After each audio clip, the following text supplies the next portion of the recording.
Everybody, I'd like to welcome you back and present your hostess and community manager for HowINerd, Luna. Hey everybody, we decided to try something new tonight so that I didn't have to come on camera going, I think we're live. So anyway, here we are back with another episode of Tales from the Tavern.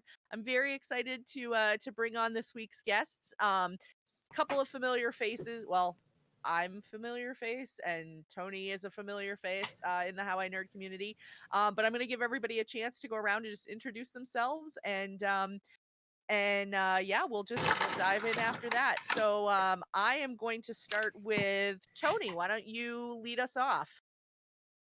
Hey everybody, I'm Tony. I'm the DiceBarbarian. You guys know me, HowINerd. I play Orion Dominius on the Wednesday night Tabletop Tavern 2. I'm also in the Terrace podcast. That's the Savage Worlds of Terrace. You can find that on wherever you find your podcasts. And I'm a writer and a content creator and all that good stuff. And you guys know me. So everybody else's turn. All right. Well, thank you for coming back on tonight. I know it's been a while since we had you on before, so I'm excited to have you back. Yeah, no, thank you for inviting me. Yeah, my pleasure. Let's see, Tom, let's go to you next. Oh, hi, I'm Tom Nelson. I go as MidwestMiniGuy on Facebook and MidwestMiniGuy on Twitch or on Twitter, and I paint miniatures. I'm from central Minnesota, and yeah, that's basically what I do. I play a lot of role-playing games. I've been pretty much with the same group of guys now for 21 years. Wow, that's awesome. Yeah. Well, thanks so much for coming on. Thanks for having me tonight. Appreciate it. I thought you'd be taller. Oh, Yeah. Wolf Blood, you're so silly. I'm only 25 millimeter in real life. Oh, goodness. All right. Star, let's go to you next. Hi, I'm StarShinobi on Twitter and on Instagram. I'm one of those people that just talks too much on Twitter about D&D.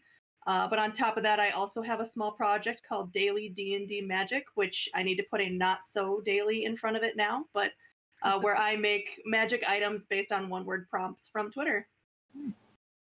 That's super fun. I love that. That sounds pretty cool, actually. I'll check that out. Yeah. Star's got some really great questions that she puts out on the Twitter sphere, so definitely drop her a follow, and yeah, it's super fun. Kylan, we'll move on to you. Hi, everybody. My name's Kylan. I am the host of the Threat Dice podcast. I am part of the team at a small company called Tumbledie Games. We are in the middle of developing an RPG system that's designed to simulate the arc of a story as opposed to simulating combat, for example. So we're really excited about the project. It's deep in the playtesting process right now, and we're hoping to start moving to market next year. So we're very excited about what we're working on these days. And if you want to hear my thoughts on how you can make your GMing better, check out Threat Dice. There you go. Well, thank you for coming on. I was super excited to meet you on Twitter. Likewise. And, I've got your podcast all set now to follow, so I can listen to that when I'm done catching up on the other one that I'm listening to right now. I know that feeling. I feel like with all that, we were just talking before the stream went live, I feel like with the lack of commuting that a lot of us are doing right now, all of us keep saying, I'm so behind on all my podcasts. So, yep, very much so. Yeah. And last but definitely not least, we have Jeff joining us. Hey everybody, how are you doing? I'm Jeff, known on Twitter and Instagram and all the social medias as TheMightyJerd. I am a long-time tabletop role-playing / D&D nerd. I'm also a part-time actor, stuntman, indie film producer, podcast host of the Geek Fitness Matters podcast. I do all the things all the time, and luckily I have time to sit down with you guys tonight. This is awesome. I'm so excited. I didn't realize that you were involved in all that other stuff too. Jeez. I time do is very way precious. too much. Yeah. There's no such thing as too much, because if there is, that means that I do too much and then I'm in trouble. So Fair enough. well, normally I would jump in with a question, but we actually have already gotten a question from chat. So I am going to pose that to you to get the ball rolling. This comes from our friend Benjamin from Lawful Great Adventures. His question is, okay, what's your biggest oh shit, we're in huge trouble moment in a campaign? Oh. Can we flip it, and can it be a oh shit moment for our players if we're the DM? Sure. All right, Okay. I'll throw one out there from my last campaign. The one All that right. stopped my players cold when they realized they were I had them flying on griffins across a mountain range, and they came across some manticores that were being used as hunting pets by stone giants down below. But they didn't know that. They just saw the one manticore, and they decided. They started the fight. I want to make that very clear. In the air, none of them had tamed these griffins. None of them had any magical items that would allow them to fly, levitate, or fall. And they started a fight and then proceeded to lose the fight. Well over, several hundred feet in the air. So the oh shit moment was when one of them got knocked off their mount and began to fall. And then it took 3 players using their reactions and animal handling checks and luck points to catch the character before they hit the ground. That was a good one. Yep, I definitely. would say so. I just recently had one during the a Terrace podcast, Savage Worlds, and I don't know how many people play Savage Worlds here. I have. But it's oh well, welcome to the party, bro. So like, it's my character I kind of built. I don't want to go into all the detail, but he's very powerful. Okay, in Savage Worlds you have this. It's very malleable. You can do those kind of things. And I just picked up this brand new ability called Sweep, and basically you do one maneuver once a round, and you can hit everything within a 5-foot radius of you. But that includes allies. No. So I jump down into a pit with some skellies, and there's like 5 or 10 of them, whatever it is. And I go into my move, and then at the same time in game, not so much in turns, but in game, my ally jumped down next to me, and she punched a couple of guys and then ducked down behind me. So I'm going, well, shit, because it's not my turn yet, but I got to make it. So then you're as a player, you're like, oh God, I gotta let this go through. Like, this is what my character was about to do. So I go through and I start doing this kick, and I kill like 3 of the skeletons and come around and cut her like in half, almost, and do it's 40 damage or 30 damage or something. In Savage Worlds, that's a massive amount of damage. Yeah, that's a lot. Dropped her like straight wounds, put her down, like the whole thing, one kick, boom, done. Oops. And so that was your shit moment was, oh God, I just killed a player, my cohort, and it was actually someone who was a Lukoshan like I was, a Roxashan cat person, lion person, whatever you want to call it.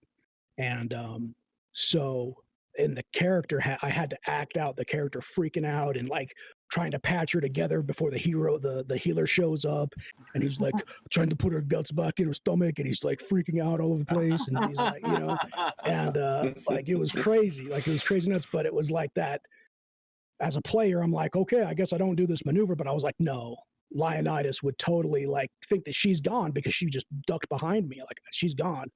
Especially after he's like, everybody stay away, don't come here. And like he literally says it, and she jumps down. And so, yeah, she got a big old claw foot, chop her in half. It's pretty crazy. The one that springs to mind for me, I've been playing with the same group on Sunday nights. We've been playing Pathfinder 1st Edition now for like 5 years, I think.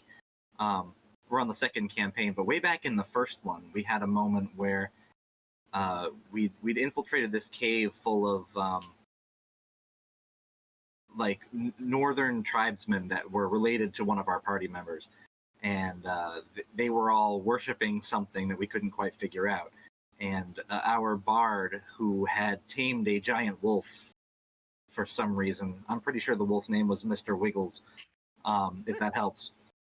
He decided he was going to go ahead and explore and scout for us, except he did so on the back of the wolf at full speed.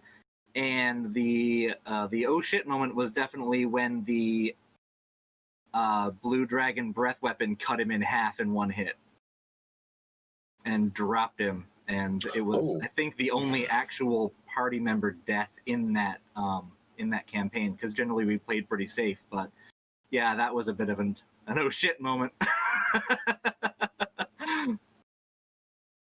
Yeah, I definitely caused one in one of my games. I played a war cleric named Eris. If you follow me at all, I talk about her all the time. But she was a very enthusiastic war cleric. So we came upon a battle once where there was 250 zombies. So her thing is, I'm going.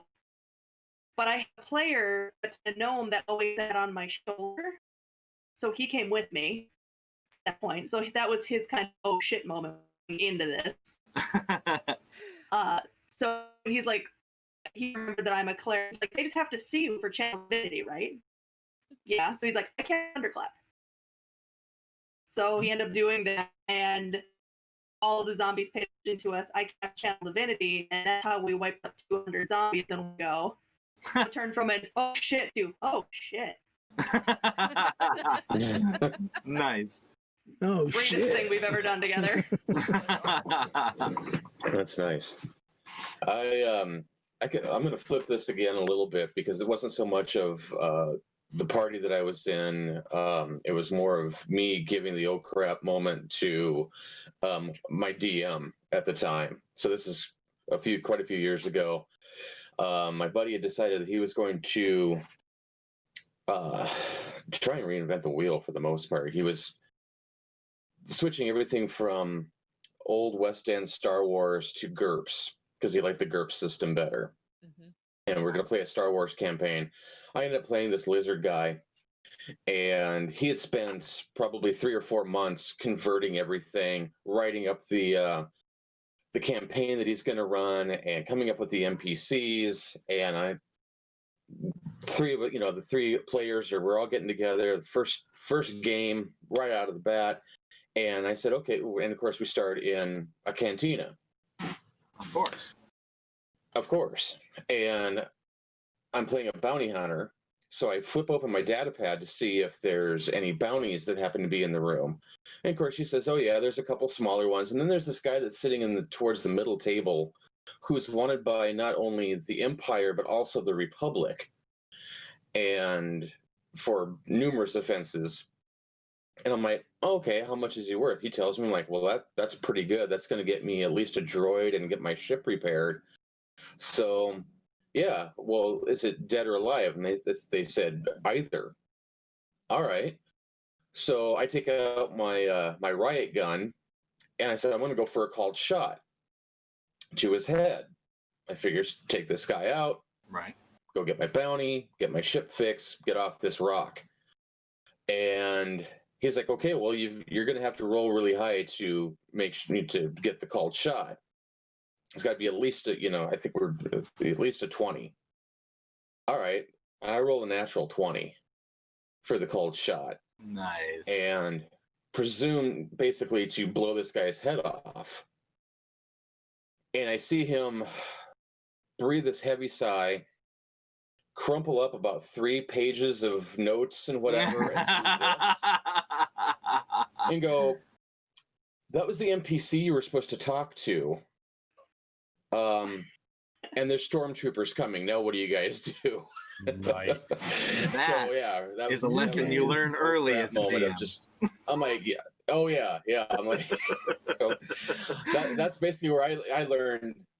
Even if I write like real small notes down or whatever, if I'm DMing a game, the players are probably going to destroy my plan within about 3 to 5 minutes. Yep, and then if you're everything lucky. else is Fact, yeah. So for the most part, I kind of fly by the seat of my pants whenever I'm DMing. It's just, for me, it's easier that way. It's just safer that way, man. I have a very broad outline of what I want to tell the story and let them go. Yep. DM rule number 1: be ready to say goodbye to the things you love and be okay with it. It's it's very absolutely. similar to writing rule number 1, actually. Yeah. Yeah. I follow the George R.R. Martin line of at some point in time all these NPCs will be dead. Yeah. It just depends on by whose hand. Pretty much. Right. Yeah. Either their own or the PCs or whoever. So. Oh man, that's brutal. We have an NPC in our Sunday night campaign that most of the players, I shouldn't say players. As a player, I love him. My character couldn't really care whether he lives or dies. But the town wanted to kill him because he's a goblin, but he's been like essentially excommunicated from his group. You know, they just don't, they banished him and whatever. Anyway, so he had taken up residence just outside of the town, and one day the party returns to town and discovers that or believes that this goblin is dead, and like chat was ready to riot, and like the other party members were ready to riot, and like everybody was like, no, he can't be dead. And it was like chat was like genuinely like ready, like they were coming at us with like pitchforks. I mean, it was bad. So that NPC is not dead now. It's a miracle. Yep, they're saying it. Squee for Prez. It's sort of the running joke. It's a goblin named Squee, and somehow at the very beginning we got into this whole Squee for President thing, and yeah, so now it's its own hashtag. It's amazing the propensity that players have for adopting goblins. Right? There's Every game. There's Every one game. in there's one in the intro module for 5e, the Fandel Reminds. Mm-hmm. Yep. And apparently, I read somewhere that something like 60% of groups adopt that goblin instead of killing it. Like, that's so funny. Yeah, it's amazing. In the last game I was DMing, it was just a throwaway encounter, and I had a couple goblins, scouts that had kind of settled in this derelict town, and one of them wasn't even really a combatant at all. It was a goblin who was obsessed with making baskets, and his name was Hop. And for some reason, the paladin loved that character and convinced me to let him turn Hop the goblin into his squire. So over the next year, he was training Hop the goblin to ride and how to dress correctly and how to act in court. Yep. Yeah, they love the goblins. Oh my god, that's so funny. In Fandelver, I was playing the halfling, and it took about 5 minutes for it to turn into a My Fair Lady bet. The halfling was convinced that he could turn this goblin into an upstanding citizen, and that made him. He made it his purpose. Tony, I don't know if you just. I've taken it. Go ahead. No, go for it. Oh, I was going to say, Tony, I don't know if you just saw chat, but Wolfsblood just said, guys, our Tabletop Tavern 2 crew took nearly 30 minutes carrying and cuddling 2 random pigs in a dungeon. Ask Tony, he was scratching bellies. Now, there's my character might pet things at the wrong times, like a horse, and some pigs. These little pigs, like we were doing this fighting, and these little pigs came out of an area, and my character, everybody knows him and HowINerd, but he's a Western wizard, and he comes from a small town, and this small town banded together and pitched in and raised the money to send him to college, and so he's a small town kind of country boy wizard. And so these pigs come out, and he's like, oh shit, like there's some livestock up in this bitch. And he's like, runs up and he's like petting them. And, we was just like, cause it's this massive city, and he's gone to this massive college for the last like almost 10 years of his life. And, so he kind of had this down home moment. He's like, picks up this pig, and he's walking with them through the little area as they're fighting. And his name's Hamilton. He names him, and he's just like, it's the greatest thing in the world, Yeah. What were they? Hamilton and Bacon? Hamilton and Bacon. Yeah, yeah, yeah. It was quite the moment, but yeah, it was a lot of fun for the character because he was like, oh damn, what? So yeah, it was pretty cool. Yeah, that was fun. That was good. I That's liked awesome. All right, let's see. We've got a few other questions that have come in from chat. So let's see. The next one we got came from Press X to jump. Most genuinely hilarious moment during a campaign.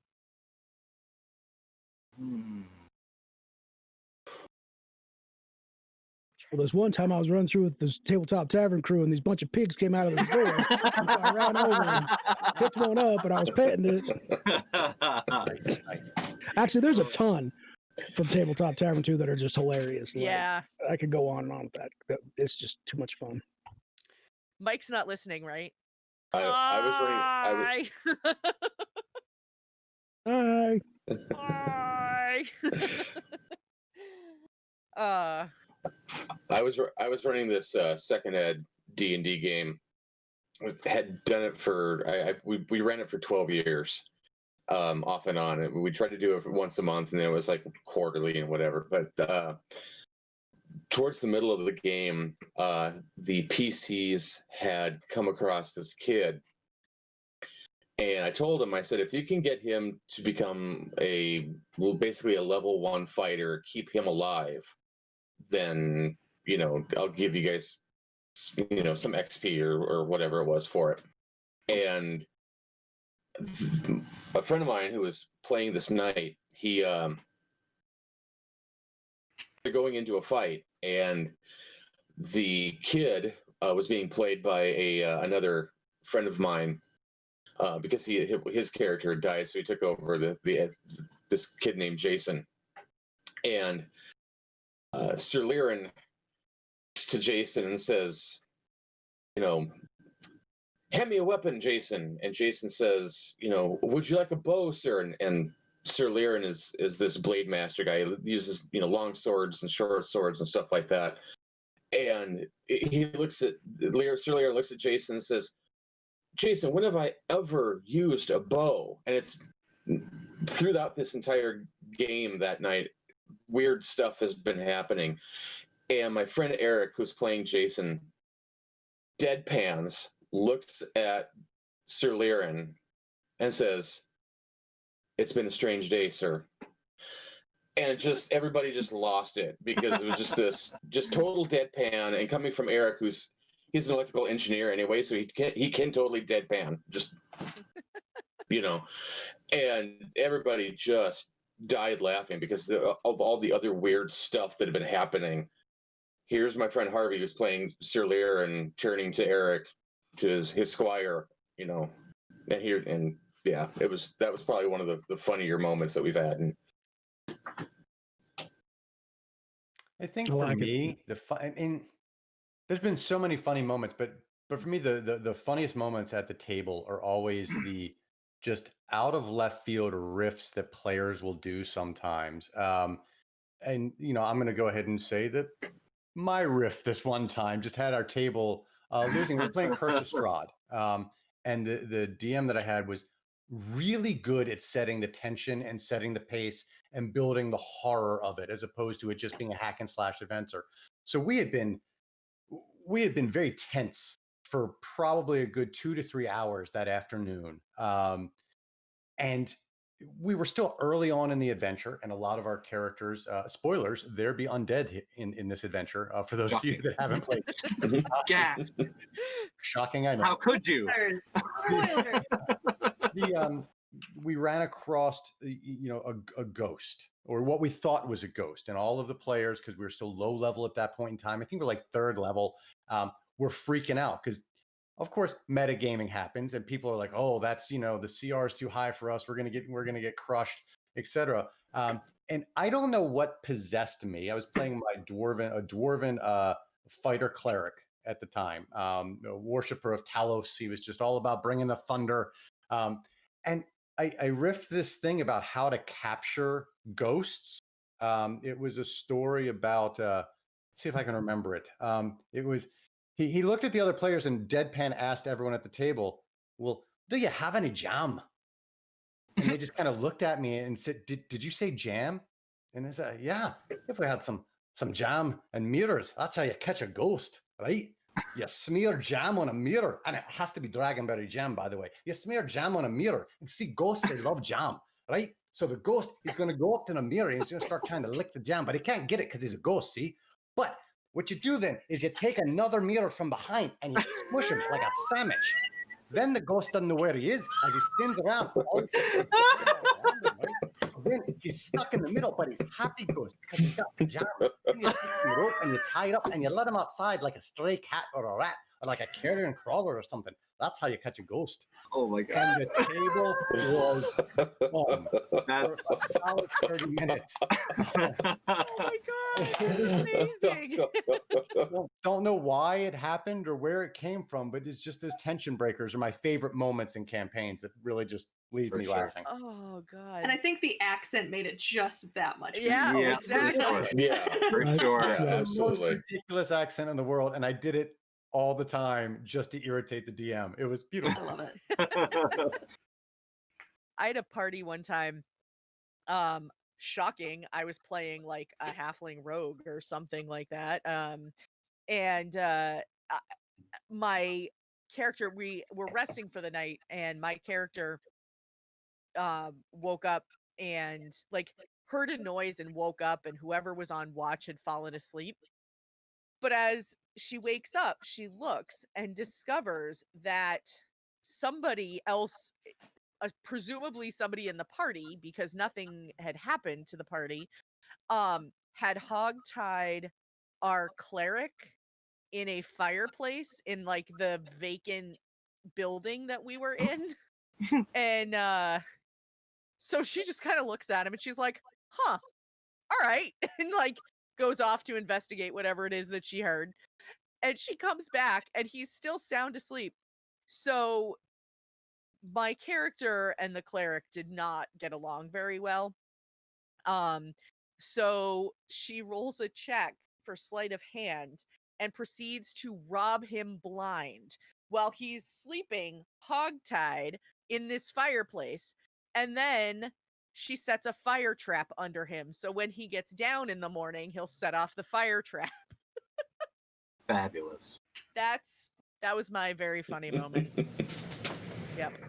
The current game I'm in has it's turned, the dice have turned it into a very ironic brick joke. So everybody familiar with the concept of a brick joke, where you mention the brick in the first joke, tell 3 more, and then the brick comes back at the end. So No, but I'd like to try it. okay. If you play a few bars, I'll get there.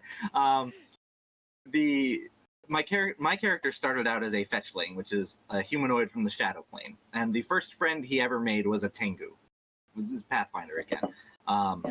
And the Tengu was a wizard, and he's a rogue. My character really only stabs things. It's the first time I've ever played a character, a one-note character like that. It's been interesting. So at one point, poor Riven, my rogue, he died. He got eaten by a snake, I think. And the only way to bring him back in this low magic world we're playing low magic Pathfinder, and it is torture sometimes, was a reincarnation. So he became a half-orc. And as during his time as a half-orc, he decided to take up wizardry in addition to his roguery, in honor of his fallen friend the Tengu. And so now I have this terribly ineffective split build because you're not supposed to do that in Pathfinder, apparently. And then just a few sessions ago, Riven the half-orc took a giant's club to the face and dropped dead again. So this is my character just died twice. And Riven got reincarnated again, this time as a Tengu. On a random roll on the table, I rolled like a 97 or something, and it came up as a Tengu. And so now Nice. he is the Birdman he always aspired to be, apparently. That's so funny. Awesome. Fantastic. That's TTRPG fate right there. Yes, it is. Right? Yeah, no kidding. Oh my god. Well, for me, I guess a lot of our funny moments are kind of more in context, so it's really hard to tell stories about them. But one that we had is my players, because of fantastic dice rolls, have not run into a lot of consequences. I don't know how they have gone 6 months without anything really not going in their favor, but it has. Until this day, where I have a cleric of the Raven Queen who has a ring of Featherfall, who is also an alcoholic. So his favorite thing is to go to the bars, find the drunkest guy in the bar, and challenge him to a jumping off the roof contest. So up until this point, he's probably done this 15, 16 times. Everyone's backed off after he jumps. It's like he makes it and they're like, oh God, no, this is a dumb idea. Until this one guy where I finally rolled and I'm like, nope, he's going to do it too. So this half-orc jumps off the roof, hits the ground, nat ones, and dies. Oh no. So I have this drunk Raven Queen cleric, and I have a bard who decided to make his build as like an evangelical preacher off of TV. Oh God. So while this orc is dying and the cleric is trying to make rolls to use Revivify because he's also drunk, the bard is sitting there preaching about how, oh, well, Paylor is the greatest god of all time, and, you know, he told him to jump, and he is going to rise from the ground. And eventually the Revivify worked, and the bard goes, look what I did. Oh, no. So now the cleric is mad because he did it, but everyone believes that this bard brought this man back to life through the word of Paylor alone. And it was fairly entertaining, and now he's like, okay, I'm gonna go challenge someone else to jump off the roof, and everyone's like, no more jumping off the roof. That's my kind of group right there. That's wonderful. And I am a yes and DM, so it's like, yeah, okay, you're gonna go, yep, go for it. Nope, he's going to now. He's dead. Congratulations. Wow. I think we call that second-degree murder, right? Yeah, something like that. Something like that. I think it's third. There was no intention of murder. That's right, yeah. Okay. Yeah. We might even get it argued down to manslaughter at the sheriff's office. If we're lucky. Oh my goodness. All right, let's see. Jim the Dim would like to know, what is one creature in your TTRPG of choice that you love to fight? It's a good question. I love hags. I love hags in every way, shape, and form. From the smallest, little green hag that you can get to the homebrew blood hag. I love them. There's just always a different story you can do. You can team them up together. You can have the horrible storyline, but the storyline of the hag that kidnaps children to make other hags. Like, they are a very versatile group, and I love hags. You could even Voltron them a little bit. You could like the 5-color hags and just have a coven of hags. A gaggle of hags. A gaggle of hags. Yeah. I was going to say a haggle, but... A haggle. I like it. One that I like to fight, I don't know. But I do know my favorite. Well, I've got 3 favorite enemies. I've always been fascinated with gelatinous cubes. I just think it's one of the first things, like back in '89 when I started playing D&D, that we ran up against in a low-level campaign. A bunch of 10-year-olds playing D&D and gelatinous cubes, and for whatever reason, it was just frightening, the idea that you're in this corridor and this cube's coming down after you, like the scene out of the Labyrinth with the little drill thing. And then I love the idea of a mimic. And my son is a brilliant kid, and he built a whole campaign where like this wizard's tower was actually a mimic, and so I guess I kind of love mimics. And the Beholder is just, to me, just classic. Yeah, just the coolest thing to RP, the coolest thing to to spit against intellectually and fight and tactically. You have to be able to do things. It's those are my favorites, I would have to say. And then good old fashioned skeletons. Just break them up. I had to pull out the idea notebook for the tower being a mimic. That one might need to be a thing. Mm-hmm. Yeah, he's so funny. I could go on hours about my son. He's 16 years old. He's been DMing his little group for about 2 years. I won't spoil him with dad love, but he comes up with the most little brilliant things that are just like a wizard's tower that's literally a mimic, and it's fun stuff. Yeah, my favorite mimic was at one point we ran into a whole room full of treasure chests, and they were all either empty or full of good stuff. The mimic was the door on the other side on the way out. That's wonderful. Oh, that's so good. That's good. That is great. Beautiful. I'm lucky that none of my players except for one knows what a mimic is, so I'm still waiting for the perfect time to drop it. Nice. Nice. Oh, nice. There you go. Yeah. We Everyone's got to face one eventually. I don't remember which one it was. It was some game in the last couple of years. We ran into this one room, and it wasn't the chest, it wasn't the doors, it was one entire wall that was the mimic. Mm-hmm. So it was, it was this. It had some kind of mural on it. So, like, the eyes of the horse were the eyes of the mimic, and the mouth of something else was the mouth, and yeah, it was nice. Crazy. That's creative. The DM set it up. Yeah. Yeah, that's creative. I like it. I love those little. Those are my kind of favorite things to fight. Is something obscure, something that's homebrewed. Mm-hmm. Yeah. So that's my answer. This will be my official answer. Is I'm changing it up. Player's prerogative. Anyways, is if you're a DM, GM, whatever you want to designate yourself as, something that you created, something that you did, a layer fight that you built, regardless of the monsters, something that's dynamic without going over the top, I guess, but something a homebrewed enemy that is hard to take down. It's challenging, but not indomitable, I would say is my favorite. It's got to be I'm about creativity and playing with DMs that can do that. It's you're just like, as a player, you're like, what the hell do I do with this? I got this layer action going. I've got this thing I've got to do once every 5 seconds. I've got this guy casting this. I've got this guy hiding here. That's what I want to see. Like, that's my thing.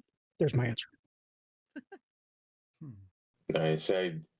Not so much a monster that I fought as a PC, but one that I semi-homebrewed. I took a Bane Dead from second ed D&D, and I had the big bad evil guy turning babies into Bane Dead.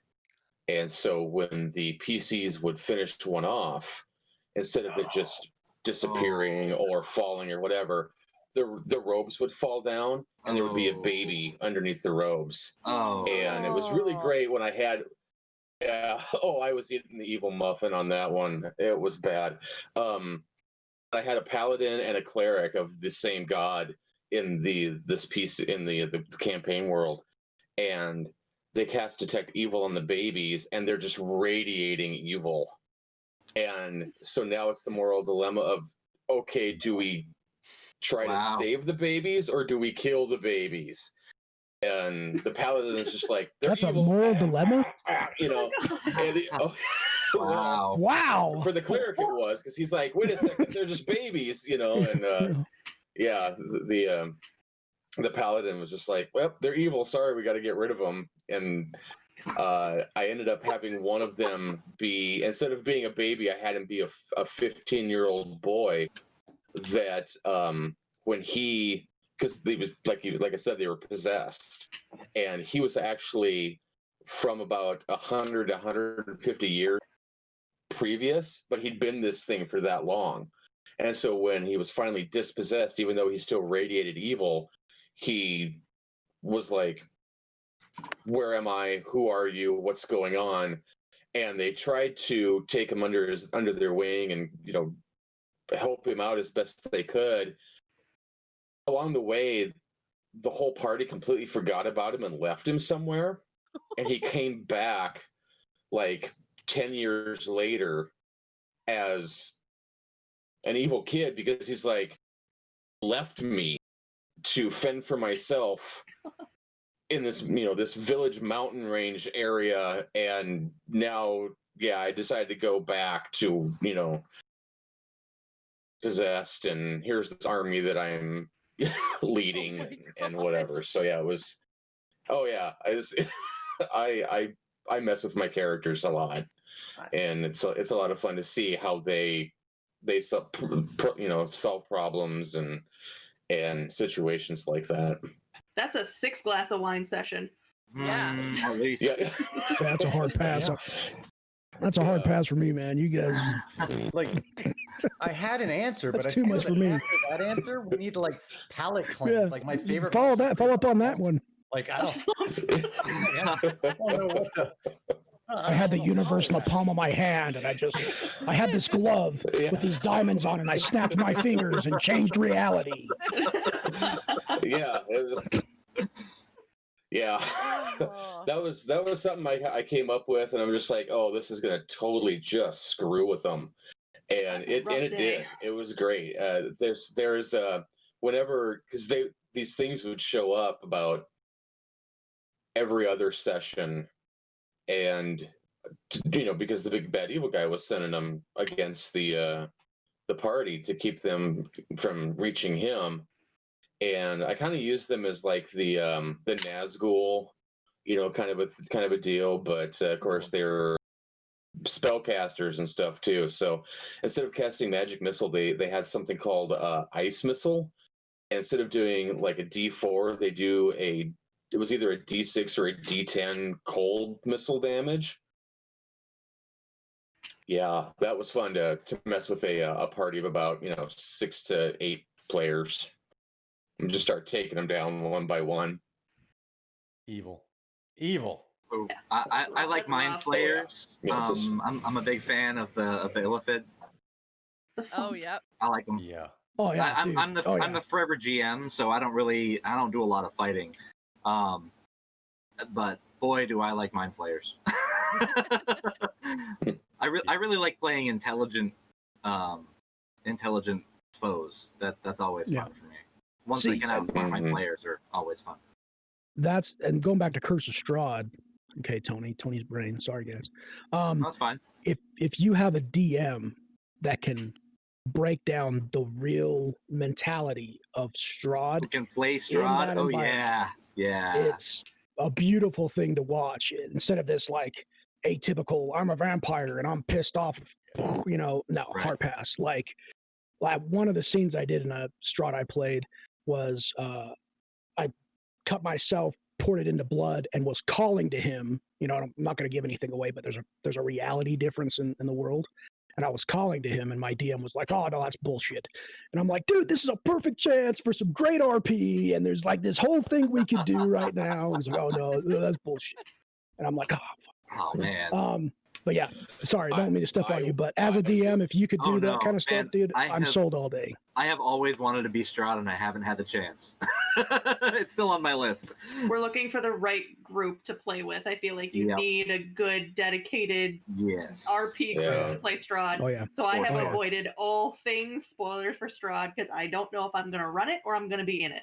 Yep. Yeah. You need buy-in. Like that's one of the adventures you really need to buy in from the table to really dig into it. But it's such. I'll continue to say I think it's by far still the best fifth edition adventure that's been released. It's just fantastic all the way through. Yeah, Awesome. yeah. I want to play it and finish it. I only got that like one chapter in or whatever. I have to say that I'm sorry, I forget your name. The guy from Texas. I would have totally run with that and had Strahd contact you because that would have been a fantastic RP. Oh yeah. That just would have been fantastic. Yeah, I mean, it's like you can't pass up on that shit, man. It's like, Jesus, Right. Well, make it happen. You got to play. Yeah, you got a player that's doing something like that. You have to run with it. I've had so many cool players that have come up with cool ideas of, oh, we're going to try this, or we're going to try that. And I'm like, oh, geez, I'd even write a contingency for that. Let's, see what happens here.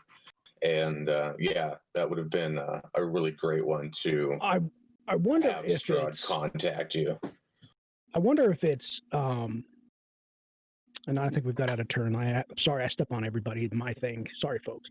But I wonder if it's because, so as a player, I'm very RP and very engaging, and it takes a certain kind of DM to reciprocate that. And I wonder if it's just the DMs kind of go into it sometimes with the idea of, I'm going to do the 1, 2, 3 ABCs of this campaign, of this module.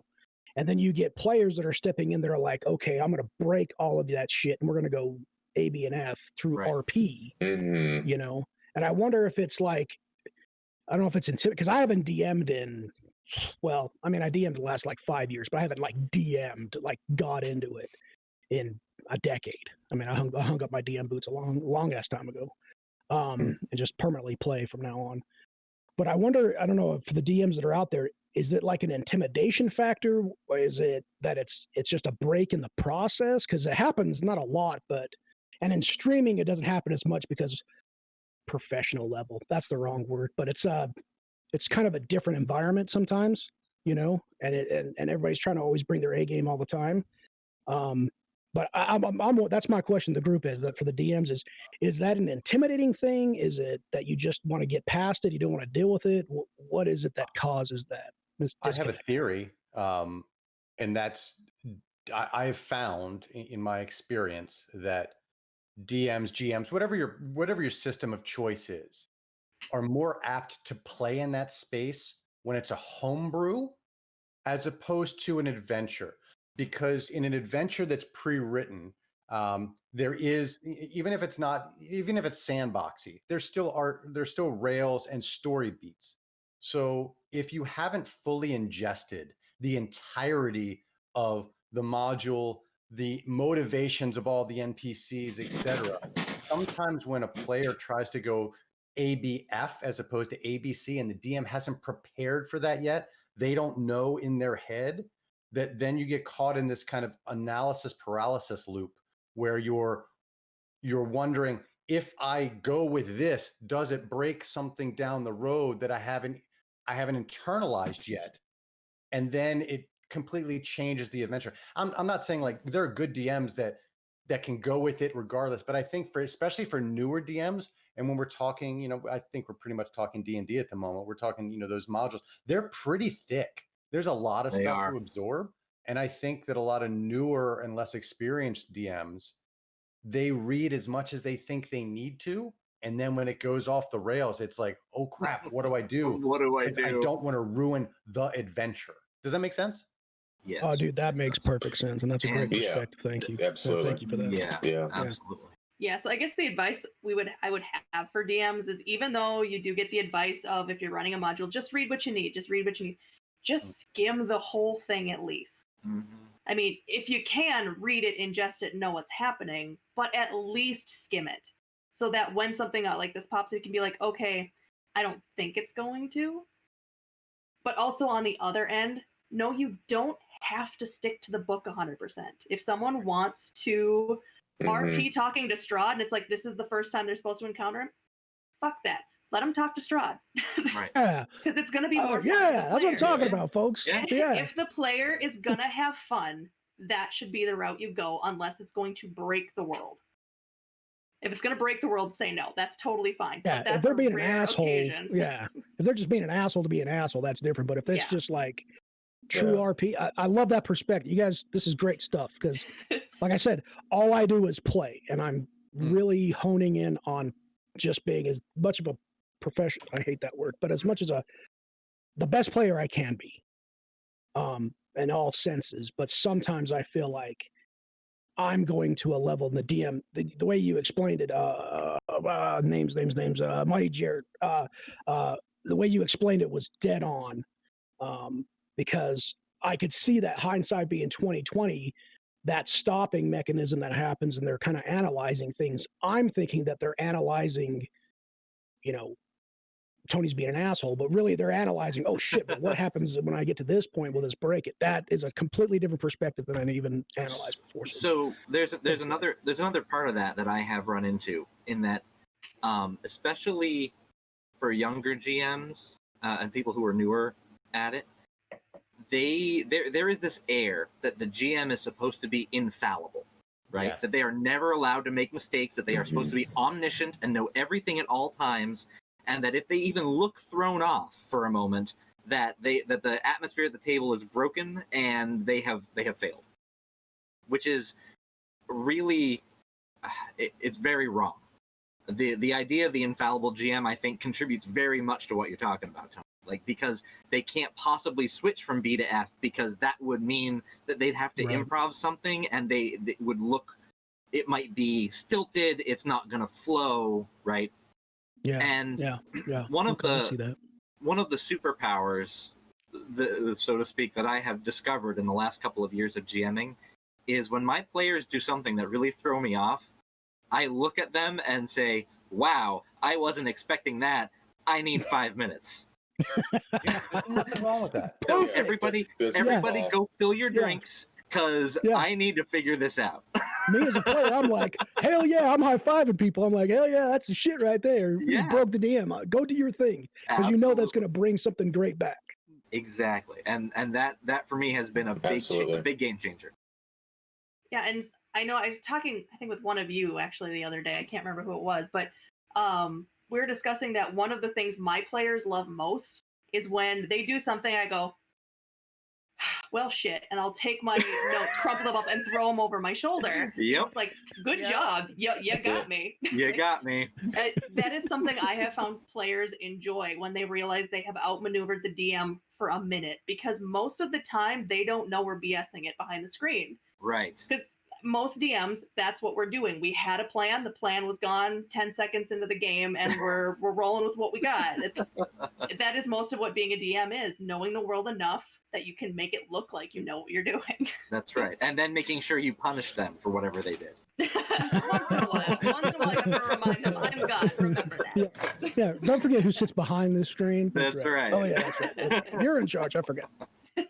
So the challenge that I've run into in that case is I've played under a DM, one in particular, who, if you veer off of the course that he has planned, he won't let you do it. And that just makes me so frustrated. I mean, he spent 10 minutes arguing with one of my characters one time because he was like, you know, his NPC was my character could fly, and he, you know, the character was like, oh, come up here so you can get a better view of this. And I was like, no thanks, I don't really feel like it right now, like I'm not interested in whatever it is that they wanted to show me. And he was like, no, you need to come up here. And I'm like, no, I really don't want to. And as a player, I know that this is what's happening, so I'm trying to see how far I can push him before before he'll finally cave. And he wouldn't cave, and I was just like, that's it. Like I had to get up and walk away from the table for a minute, because I was just For a minute, you went back? I did, but we haven't played as a group at all. Well, we were playing at my house, so. Oh yeah. Gotcha. Oh yeah. That makes it tricky. Yeah, I found over the years my tolerance for railroady DMs that are my way or the highway. I don't have the time in my life for it. Nope. When I was younger, I would put up with stuff like that under some sort of misguided social contract. But now I'm just like, you're just a crappy DM, and I'm done. I'll just find someone else to play with now. I don't have time Totally, for dude. Oh yeah. It's like I got time for that shit. The best way you can think about it is when you are the DM, you are not the chess master, you are the sheep herder. Cat herder. So it's Cat herder. Probably a better one, but sheep listen a little bit more. I mean, so it's that moment of you shouldn't be controlling everything the players are doing. Yep. You shouldn't even be the driver in the car. But if you're trying to bring them in a direction, let them veer, find a way to get them back in a way that they are comfortable with, and keep going. So it's that you don't have to change what's happening at the end of the road. Just let them get there by their own path. Right. And in fact, that's a very good, I like the metaphor of not being the driver of the car. In fact, you should be frantically painting the road and the trees and the whatever around them You're the as fast as you kidnapped can. victim in the back of the van. If you're lucky. Oh, I love it. I love it. Yeah, That's great. Yeah, Yeah, Dreamer there's from Lawful Great Adventures just said, "Build the maze as they run it." Exactly. And realize they're going to put a hole in one of the walls to get through it once in a while. It's just that's the way D&D works. Hey, I found a way through your hedge maze. I got a sword. Fireball. Chainsaw. Yeah. Fireball. Oh, what? We're in a maze. Fireball. Fireball. All right, there we go. We're good. That is a way to solve some problems. Might make some, but it solves some. Now you're all in an One of my inferno. Oh, favorite yeah, we're times- good. Ask where the party was. One of my I didn't ask how big the room was. I said I cast fireball. It's right. Like, I burned the hole. Somebody else do something about the fire. I mean, teamwork. Oh, it sounds like my wife. Okay. She literally. So we were playing through this 3.5 game, that homebrew game that my friend Chris created, and we were supposed to be taking out this dwarven citadel that had been inundated with orcs. They had taken over the citadel. They'd driven the orcs out, or the dwarves out. Dwarves were coming back in with this big army to now take back their homeland. And we were underneath. We were in these tunnels, and this dwarven army was supposed to be coming up to lead the main charge against the gates. And my wife, in her infinite wisdom, who normally plays a mage, she decided that we see these barrels of dynamite that the orcs are going to use to, tumble the tunnels, or they were going to do something. We surprised them, and we're going to keep them from lighting the dynamite.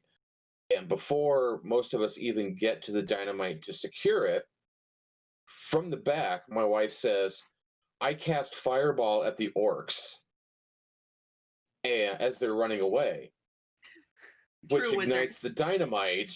Yeah, Respect. true wizard, which ignites the dynamite, blows up the tunnel, caves in everything, and kills a good 200 dwarves as they're racing towards the gates, because the entire front section of the field out in front of their citadel collapses in.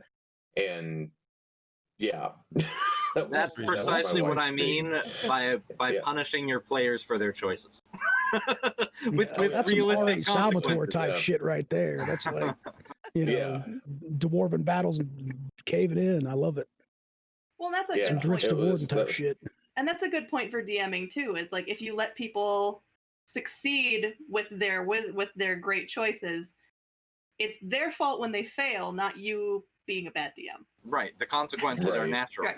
Yeah, it's the consequences come both ways, both good and bad. That's right. You got to let them happen. You have to. And and they'll learn. And that player learned in that sorry. Yes, good point. There I'm being optimistic again. The hope is that they learn, and maybe the other people around them reinforce, don't do that thing again. They can't learn if they're dead.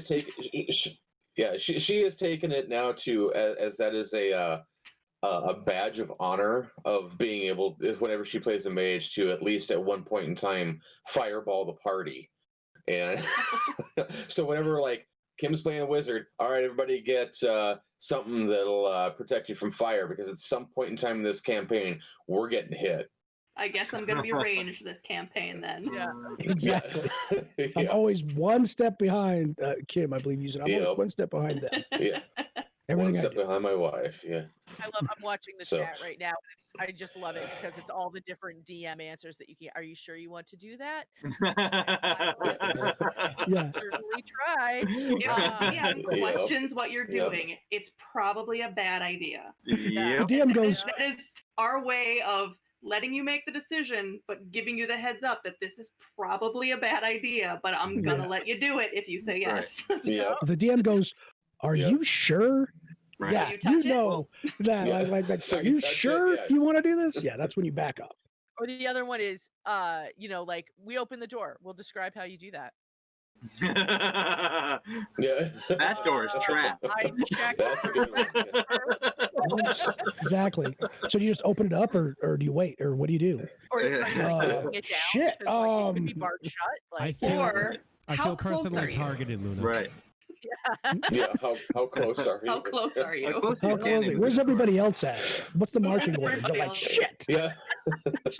And how you all many in the hit room points do you too? have right Yeah, now? exactly. Yeah. That's it. You're like, oh god. Everybody Yeah. starts like, oh shit. What spells do I got? How far away are you from the barbarian? Let's see. Exactly. Yeah, exactly. oh, well, Yeah. this is probably a great time to take a quick pause for a break so our guests can get up, stretch their legs, refill their drinks, all that good stuff. Hashtag free the pee. Free the pee. For the pay. So yes, we're gonna take a quick break. I'm gonna throw a poll up for people in chat so they can go ahead and answer that, and we'll be back in just a couple minutes. All right. Thank you, Luna. All right. We'll be right back. Hey everybody, we're back from with Tales from the Tavern with your host Luna. Woohoo! Just Hope you guys kidding. all had a great break. Ah! Bye. Hope you guys all had a great break. And I saw the end of the poll result. Bat Duck says, "Hi God." And so the poll winner was Mage Hand, was the most popular spell out of the choices that were given. So, I can't believe I was the only magic missile person out there. I love it. I didn't get to see all the It's answers. I free, only got or not the free, but results. it's like auto hit, man, all day. Right? I know. Yeah. And then apparently in Pathfinder, because I'm just learning how to play this game, you take force missile and you get like a shit ton of those based on your intelligence modifier, just free every day. So you get your magic missile and you get your force missiles, and so it's just auto hit all day. Little D4 dropping everywhere. There you go. All right, I'm gonna launch us back in with let's see. So Jeff had a question that he wanted posed to everybody, so I'm gonna make sure we throw that out there. What was your first TTRPG and what attracted you to it in the first place? Oh dear. I guess Well, I'll mine's go for pretty this one. easy. Oh, go ahead, Go for start. it. Nope, you go ahead. You Oh, start. mine was I was probably eight, maybe 10 years old, and it was TSR's Top Secret. Oh, Wow. I was, yeah, that was my first delve into role-playing games. Geez, this was probably 1985, 86 or something like that. And right in the center of good old 80s satanic panic. And Mom wasn't too keen on wanting me to play Dungeons and Dragons, and I loved sword and sorcery and Star Wars and stuff like that. And so I was kind of hoping for and I know at the time West End Games, I think they had the old Star Wars D6 game out, but I ended up picking up the box set of love West End Games. Yep, good stuff. Yeah, I picked up the TSR Top Secret game, and I must have read through the little novel that was in it 100 times before the book fell apart, and didn't really understand the game a whole lot because I didn't have too many people that were interested in playing it with me. So I would just kind of come up with different scenarios, and instead of having like actual metal figures, it was all paper miniatures. Yeah. So there was a map with like a boat or an airplane or a hotel room or something like that, and I would just come up with different scenarios and run them through my head, and use my crazy imagination to do that. And then when I moved from Eastern Washington State to the Seattle area, and that's when for high school, and so that's when I ran into a bunch of friends that were wanting to get into role playing, and a friend had some old AD&D second edition books, and we got into that. Went from there into Teenage Mutant Ninja Turtles and Vampire the Masquerade, Cyberpunk 2020, which sucks. We don't have any of that stuff now, and and then well, God, what were some of the other ones? Oh, we ended up playing Amber, the diceless role playing game. That was weird. But yeah, Very cool. Top Secret was my intro into role playing games. Nice. Mine's more boring. Mine was D&D, but How was that boring? Hold on. well, I mean, it's the common answer. It's D&D, but I grew up in rural Minnesota, so Satanic Panic was still going on into the 90s where I was. So I tried to play, and I will be honest, I hit the stereotypical, well, girls can't play D&D. Mm-hmm. So I didn't get to boo. play, and I went to college, and I tried to play, and girls don't play D&D, you can't play with us. So I gave up when I was like 20. I was like, I just will never play. And then I actually met my husband. He's like, you should listen to these podcasts. I'm like, okay. So I listened to, Nerd Poker, and then I got into Drunks and Dragons, and then I got into Critical Role and got obsessed. Mm-hmm. And then all of a sudden my husband went, wait, you've never played? I'm like, no. He's like, I'll DM, we'll find people, play. Nice. And that was it. Nice. He found people when we started playing. So that's how I got into D&D at the age of 29. Hey, But you're here. I was like, how old That's was I? great. So that's when I actually played my first game. But yeah, I ran into girls don't play for years. And so thank you, I will say on behalf of women, to all guys who let us sit at the table when we were young, because we hit that a lot. Hell You know, yeah. it's crazy. It's crazy. I would that have you- begged for that shit when I was growing up. That I hear that. Yeah, no kidding. I mean, I had in my high school group, we had probably 5 or 6 girls in our group, and at some point in time, it was actually more girls than there were guys that were playing. It was like, Great. That is so like good. so when I hear about it, and like I said, this is in the Seattle area, and this is like early '90s still. When everybody said, like, Star, when you say, "Oh, girls don't play," my wife was playing at the end of the '90s. When she met her group that we're still playing with today, and she was the only girl in the group. And I was like, "Are you kidding me?" I had like 5 or 6 girls in our D&D group or whatever role playing game that we were playing at the time, and so I never felt that was an issue. I just thought that was normal. Whoever wanted to play could play. Come sit down at the table. Come sit down on the floor. Let's roll dice and have fun and use our imagination. So whenever somebody says, "Oh, girls can't play," I'm like, bullshit. Yeah. Sorry. And that's really of course a thing. they can. Yeah, and I mean that was really a thing. Is the encounter was usually girls don't play, or girls don't play, and you're not cute enough for me to teach you. Ooh. Oh Oh yeah. For choke slam. All that play with dude. you anyway, but Yeah, seriously. Yeah. Dude, like Well, if I you're gonna be a would have sexist begged for pig, that I don't growing want to up. sit at your I don't table. want to. Yeah, exactly. Like you go fuck yourself, dude. Fuck off. Fuck that shit. Yeah. Sorry. Bad words. Bad barbarian. Anyways, so like that segues into mine. Okay, I start mine. I'll make it quick. It's a long story, and I'll try to make it quick. I promise. Long time ago, I saw my brother playing a game with my cousins. Didn't know what it was. Had a bunch of cool looking dice. That was cool. Memory went away. About 5 or 6 years later, my brother worked at the landfill, and this store shut down. Some local store shut down, and they brought all the stuff to landfill to dump. And the guys that work there, before they dump everything, they go through all the shit because it's still in packages, brand new, and there's just a ton of games.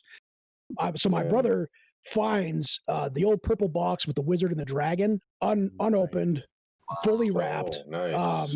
and brings it home. And he's like, "Hey, I played this when I was a kid. Do you want to try it?" And I was 10. This is 1989. And I was like, "Oh, this." I mean, and I'd always loved, Conan the Barbarian and Thundercats, you name it. I was that 80s kid. I was the atypical 80s kid. Wizards and Warriors was my favorite NES game. Anyways, so sure, hell yeah. So I bring it to my buddy Billy French. He's still out there. I love you, Billy. If you're watching, best DM I ever had. You're my best friend. You're my brother. Love you. It was me, his brother Steve, his brother Chris, and Ronnie the Rocker, and we all hung out together and we played. And that's how I started, was with that D&D. And I would have begged, not just for a girl to, first of all, a girl to show up, but someone else to look at other than Steve, Billy, Chris, and Ronnie the Rocker every weekend for 5 years, because we were the only kids in Salt Lake City, Utah, who played D&D, it seemed like. And I used to we'd go down to the mall to a place called Games People Play that had all the stuff. I mean, it was like I do like Axis and Allies tournaments and all sorts of shit there, right? Mm-hmm. And so we'd buy our gear, but we had to take the bus back home because we lived about 20 minutes outside of there. and we'd have to like go out and buy a T-shirt for like $10 to get a bag, and then we'd have to like wrap our books in the T-shirt and put that in the bag and go get on the bus so nobody saw what we were doing, so we didn't get jumped or something, you know. And this was like my reality, and we just wanted to get home. We always bought new dice. We had like our pockets all stuffed in with the new little dice tubes and shit. And so that's how I got started. Was Awesome. and my first character was not that this was part of the question, but I always like talking about it, was Wind Shadow of the Dark Forest Elves, and he was an elven archer. And we went from the box set to the what I think is still the greatest D&D book, which was the Roll Cyclopedia. Oh, that's such a which great is book. It's just, it is the most beautiful thing. I wish they'd do a new one for 5e. I just wish I they felt like it reprint was the the old greatest one. representation of D&D as far as rule explaining and everything. But yeah, that was my experience. And then it all went from there. I played in the military all over the place, and I'm waving my arms around a lot for some reason. But yeah, that's what it was. So You're there's very my story. exciting. Do that Yeah, when you get very I love it, man. It's the greatest thing ever. Yeah. So, go ahead, I've Nora. answered this question before, but for the sake of the fact that most of you guys haven't heard it, I didn't start playing. I was 26 when I started playing Star, so you're not totally alone. But for me, it was more because I grew up in an insanely small town. Like, people didn't know what D&D was. Like, it just wasn't anything I ever saw. I saw Magic when I was in middle school. Like, I saw kids playing Magic the Gathering, but that D&D just was never anything that I ever encountered in my life. And when I hit like college, I'd heard of it, and I was like, oh yeah, that sounds pretty interesting, because my college roommate actually was a huge gamer, played D&D. Her now husband, big D&D player. She actually works in the video game industry, composing music now, like all of that stuff. So that was sort of like my first real throw into it. But I didn't start playing until after my daughter was born, and my now ex-husband was DMing a game at our house. And so, like, at first I was like, no, I'm not going to play, somebody has to be available, because baby, like literally newborn baby. And somebody's got to be available for baby. And so, like, it would start, like, I'd put the baby to bed and I'd hang out in my bedroom and read a book or watch TV or whatever while they played. And then, like, a couple weeks later, I'd be on the couch in the living room right next to the table, like, what's going on? Just inching closer and closer. Getting a little bit closer, until finally one day I'm like, all right, clear a seat. I want to, like, teach me this game. Like, I gotta know. So I basically threw myself in. That was 3.5, D&D 3.5. Nice. So yeah. It's funny, Luna, it's funny you talk about, having baby and having time for it. When my wife and I had our daughter, and we told people, hey, we're not going to be gaming for a bit. We're going to put it on hold, because we were holding all of our game nights at our apartment. And it was probably about a week, maybe a week and a half. And our DM calls us up and says, I've got the itch. I really want to play. I want to run you guys through something. When can we game? And, are you guys available on such and such a date? And we're like, well, sure, but we're gonna have our daughter. And he's like, don't care. I love it. Babies are fine. Just got to get everybody together. So here's 4 or 5 of us around our little kitchen table in our apartment, and my wife Kim's holding our daughter and rolling and playing D&D. It was just great. And now our daughter's pretty nerdy, but she's definitely more of a card and board game kid. Yeah. She doesn't like role playing games, but she doesn't mind a video game here or there. Or she loves playing Magic with us and her boyfriend, who's a big dumb nerd too. So yeah, he's literally a big kid. They've been together 3 years now, and he plays bass, and he plays Magic, he plays D&D, does a bunch of stuff on like Minecraft and whatever, but he's like 6'4", so Awesome. and she's 5'4", so that's I'm like, so well, funny. yeah, you got yourself a good nerd kid, you're fine. Yeah. Yep. Can I date your daughter? Let's talk about this. Yeah, sure. Sure. I mean, she's great. Okay. It was more along the lines of my daughter said, "Dad, I'm dating this guy." Oh, okay, because she doesn't put up with any bull. She's very much not me and her mom. I don't know where she got her personality from, but she doesn't take any crap. There was a kid that decided that he was going to try and run his bike into her when she was probably like, I don't know, like 10 or 12 or something like that, and she waited for him to get close enough and then stuck her foot out, stopped the bike tire, and threw him off the bike and said, "If you're going to do it right." Nice. Yeah, Respect. just takes no crap. There you go. And so, What about you, Kylan? Though, what's your TTRPG origin story? I'm dying to know, man. Okay, so my parents were in college in the late 70s and early 80s. Okay. And they actually started playing D&D with somebody they met at college. So my mom was in my first D&D group. That's That's awesome. awesome. Dude, that's so cool, man. My parents, my dad was the role player. My mom likes to bonk things on the head and take their stuff. Nice. So fantastic. I started learning AD&D First Edition when I was 6. Yes. I loved watching them play, and their DM, a man who I actually still game with on Wednesday nights to this day, on and off throughout the years, but he put me into a couple of games with the adults, and gave me the introduction, and then at one point when my brother was finally old enough to play too, he devised a fairy tale adaptation for us, and we played as the adventurers who had to save the 3 little orcs from the big bad werewolf. Oh my And gosh. That's awesome. That's It freaking was- darling. It is a memory I carry to this day. It's a very important one. And so yeah, I'm 35. I've been playing D&D for almost 30 years. It's That's Wow. Awesome. Now I'm glad I asked the Man, question that's because great. that's where we went the internet today. Like that's fantastic. Yeah, no doubt. That's beautiful. I mean, I have a goddamn. very lucky kid. That's some wholesome D&D right No there. kidding. This is the whole That's story like that we the started perfect this show story. for. Yeah. Yeah. It goes Something from my like- daughter needs a waiting at the tail of montage. the bike to that. So- My daughter is kind of the same. She's 12 now, and she doesn't really get into the whole playing role playing games. She's kind of into video games, and she'll play board games and card games. But yeah, TTRPGs just aren't really her thing. But when she was probably like 4 or 5, Star knows the story because I was just telling it to her the other night.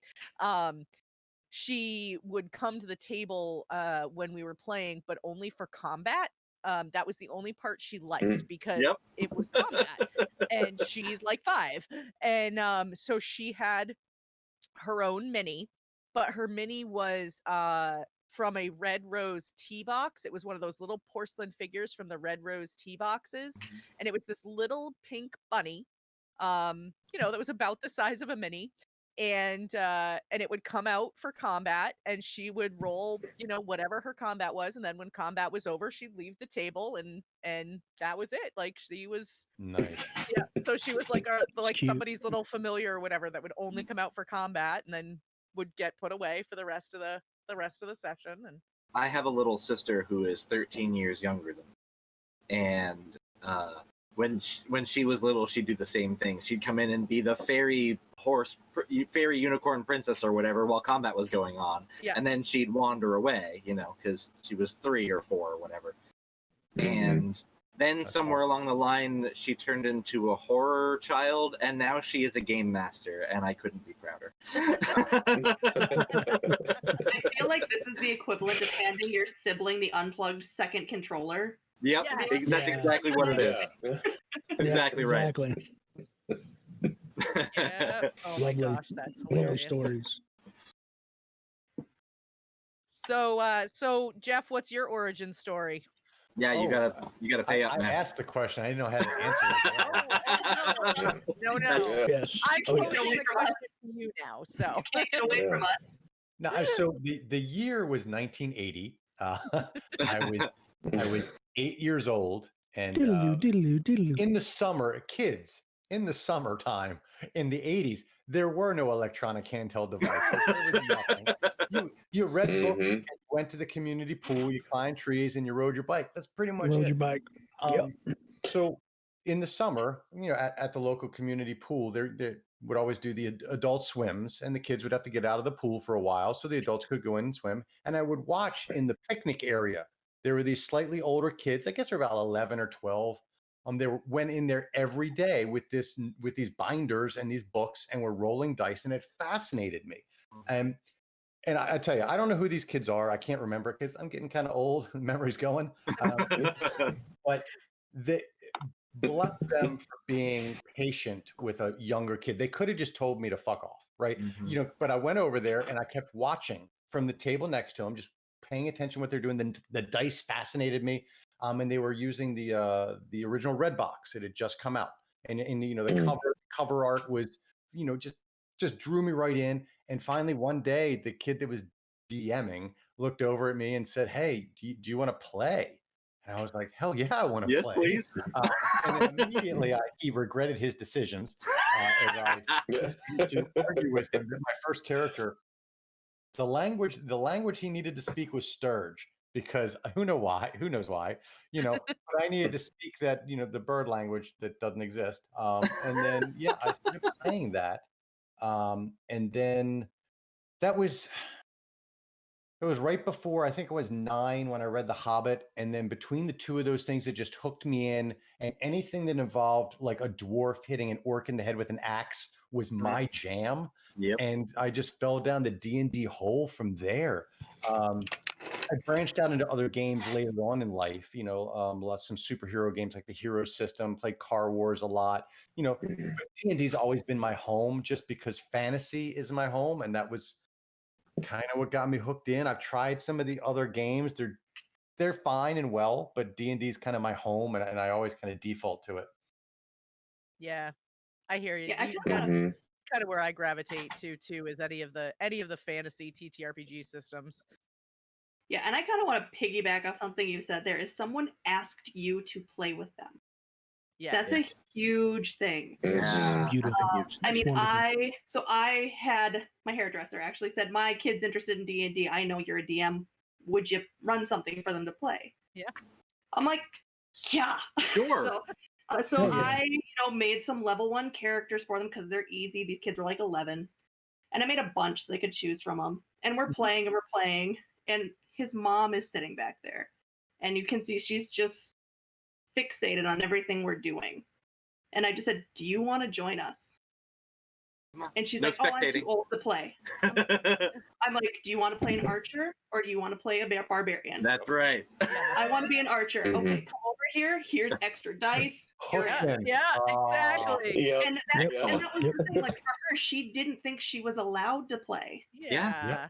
So Yeah. inviting people to the table that you see are interested is huge. Yes. Absolutely. Oh yeah. Well, and that's one of the things Absolutely. that we say it on HowINerd all the time, and Jadles was just saying it in chat. Like, that's the TTRPG community. Like the way I see it, like the real community. Like the people that are in this community are so unbelievably welcoming and so like we want you to join us. We want you to play with us. We want you at the table, Yeah. and it's like, Right. yeah, it's just, it's such a great space to be a part of, regardless of I think when you start. I think it kind of also comes from at least my background of wanting everybody to play, because like Star was saying, I grew up in a very tiny farming community in southeastern Washington State, where everybody knew everybody and they knew when you went to the bathroom, kind of a deal. And there weren't a lot of nerds in that community. You were either a farm kid or you were a jock. And if you were anything other than that, you were ostracized. You weren't the normal. And I was an artist. I love to draw. I love to write. Stuff like that. I love to read. And any book that I could get my hands on that was some kind of adventure. I must have read Black Beauty 500 times just because it was a book that was available to me. I love that book growing It's a up. great book. Yeah. Oh yeah. Oh my God. I mean, I devoured them. There were so many other ones too, because I for some reason I loved being. I mean, of course it was, Eastern Washington, but it was still very much, in the West, and so anything that had to do with cowboys, and we lived on the Lewis and Clark Trail was basically our highway that went through the town. So anything that was Western related, I gravitated towards too at the time.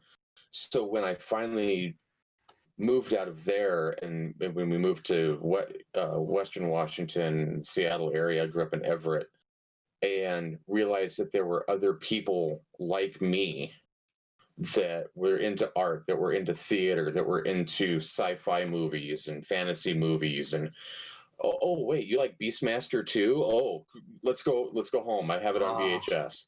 That kind Hell of yeah. thing. It was just, and so when I realized this, and that's why I got involved in theater and music, and I spent most of my time in the art room drawing comic books. That's what I wanted to do, was be a comic book artist.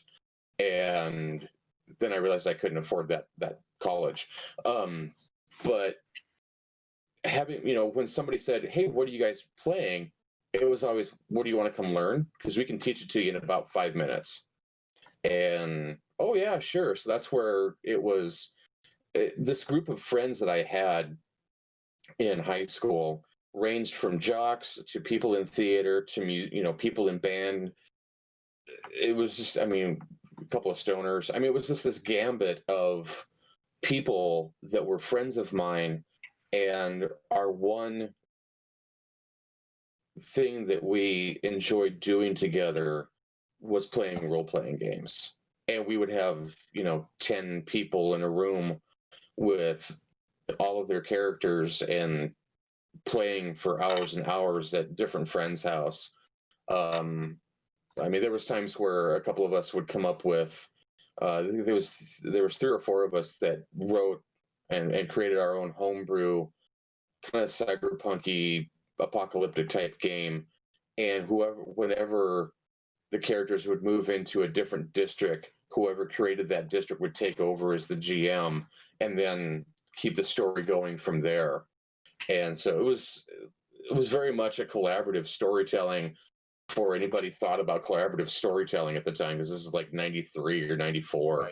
Right. Now you see it, like, a lot of people do that now, but it was always very much of, hey, if you want to learn how to play, I'll teach you. And that's kind of how right now this 5th edition game that I'm running once a month kind of happened, because everybody was like, well, we've been interested in it, or some people had, maybe they played 3.5, or some people played 2nd, and I played mostly video games. And I'm like, well, do y'all want to play? And they said, well, sure. Well, I said, well, okay, well, I'll either create the characters if you want to create your characters. And, some people went out and bought the books, and they bought dice, and they just, all 5 of these people just delved into it, grabbed all the stuff that they could possibly get, and they're in. You, sir, have lived right now a charmed life, because that I is really nowhere yeah, near the experience that I have lived. Yeah. Not even close. Yep. Yeah. It was me, the Frenches, and Ronnie the Rocker. That was it. Yeah. I feel very blessed that I've got no girls. Even though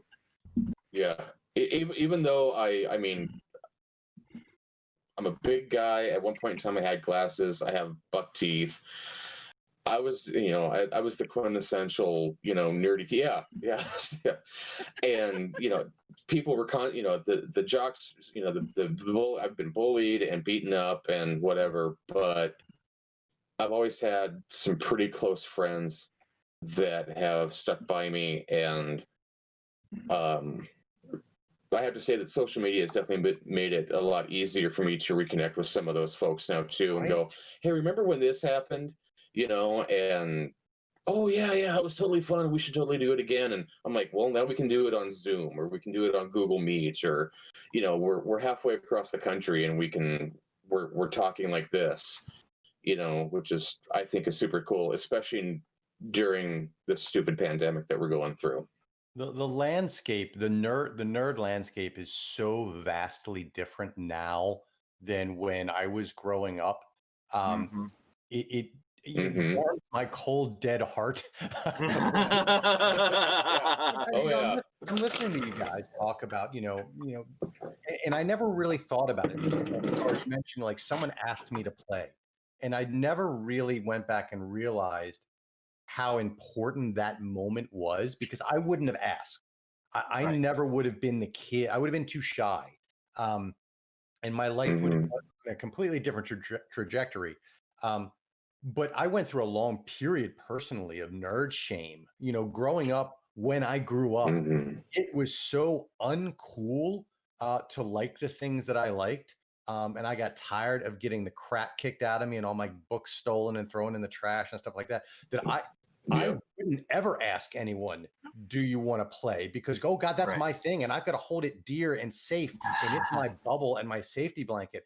And now I think in the past few years, things have really opened up, and it's just, God, it's so nice. I envy the people that are playing now, that are getting into it now and don't have to go through that exclusionary bullshit, whether it's because you're a woman, or whether it's because you're a person of color, or whether it's because you're just the skinny nerdy kid. Like, it's so nice. I think the nice thing about now is the nerds are inheriting the earth right now. It's true. And it's more of, I the think Meek has finally done it. Yes, I think it is more of, it is finally okay to be a nerd. Yeah. And so it's these people who have always been this way are able to be this way. I mean, because I know I had talked about, not being able to play with because I was a girl, but I also got the things of, you should give up those video games and those sports, and you should give up that, and you should do more womanly things, like learn to cook. And oh boy, I'm in small religious town. Oh well, no, I'm from Salt Lake. I'm like the nothing against anyone, but like there's a major religious, like it's Salt Lake City, Utah. So I'm right there with you. Like so many girls women that I've dated are like the same thing, and now I seem to attract geeks, random, and so like I get the same kind of stories, like where they weren't allowed to geek out like their brothers because they had to blah blah blah blah blah, and I'm just like, nope. And I mean, I was lucky enough to have parents who were like, yeah, do what you want, be who you want to be, and get out of here. Kind of. It is nice that we are now in an age where it's like, yeah, women can come to the table, people of color can come to the table, jocks can come to the table and be fine. It's an amazing time to be a nerd. It sure is. Yeah, I think it also helps that you have celebrities that have come in the forefront to say we are nerds too, even though we're 200-300 pound muscle bound action heroes. Thank you, Vin Diesel. Big Show, Vin Diesel, Terry Crews. You can't Manganiello. Terry Crews, Vin Diesel, Joe Manganiello. I can't believe how many people are freaking out when they see Henry Cavill putting together a computer, or painting Warhammer, love that guy. And it's like, oh my gosh, he's one of us. Well, it's probably hidden, and now he's able to go, well, I'm a nerd. I'm an actor. He's a massive Warcraft fan. Oh yeah. He plays World of Warcraft like crazy. Yeah. I love that. Like, so, dude, it's crazy. I'm right there with you guys because, and being, I don't know, I'm 41, so about every table I sit at, I'm the oldest guy, and that's a weird thing. Sorry, it used to be a weird thing because I was like, oh man, this is like, okay, okay, how do I relate? But once the dice starts rolling, it's like all of that stuff fades away. Yeah. Because now I'm Orion Dominius, or I'm Leonidas of the World's Main, or I'm Max Arkancast, or whatever it is that I am. And all of those nuances of an individual, it's like you're the character now. And I can sit down with people half my age or older than me and my same age, and we're all just building a story together in this beautiful dance of words, right? Yeah. And I don't know, I had to be a jock. I played football, and so I was a jock and a nerd. And so Monday through Friday, I was in the weight room lifting weights and playing football. And then on the weekend, I was at my friend's house playing D&D. And I had to keep those worlds separate because, God forbid, my line coach finds out that I'm a geek on the weekend because I'm now I'm now going to be bullied or whatever. You're a dumbass. Get out of here. You can't play, because that's just how it was. As unacceptable as that is, that's just how it was. And now that I can wear my geek shirts to work, and I can wear my Thundercat stuff to work, and I could walk in the door with a D&D hat on, and nobody even gives me a cocked eye in any way. It's beautiful. Did you find it tiring to have to keep that level of compartmentalization in your life? Yep. I'm glad I'm not alone. Thank you, dude. I would walk with the popular. I hate these words. I hate these fucking words. But the jocks in the mall, and then I would be passing my geek buddies who are walking out of games people play or whatever, and you got to give them the nod, and then everybody's like, why are you talking to them? And then now you're in a fight with your own friends defending your other friends, and that's really the world that we lived in. It's the worst. And it was the reality of things. You have to go get coffee, and it's not because I want everybody to get along. People who know me, that's Tony, I wanted people to get along and just come play. But you didn't want one side fighting the other. These jocks start messing with your good friends. You don't want that world to exist. So you're like, oh yeah, what's up, guys? Now I don't have to worry about any of that shit. I mean, I'm not have to worry about that for a long time because I'm freaking turned 20 and I'm a man. So fuck everybody. But anyways, but it sticks with you. Yeah, exactly. Yeah. It's a memory burned into you. And so when I see these kids, the younger crowd that is taken over, not taken over, but is going to have the reins of the TTRPG community, and it already is, and this beautiful maturation that's happening, it's just crazy from my perspective because I'm seeing it from both sides, and there's so much talent in younger crowds. It's crazy. I could go on and on. It's a beautiful thing.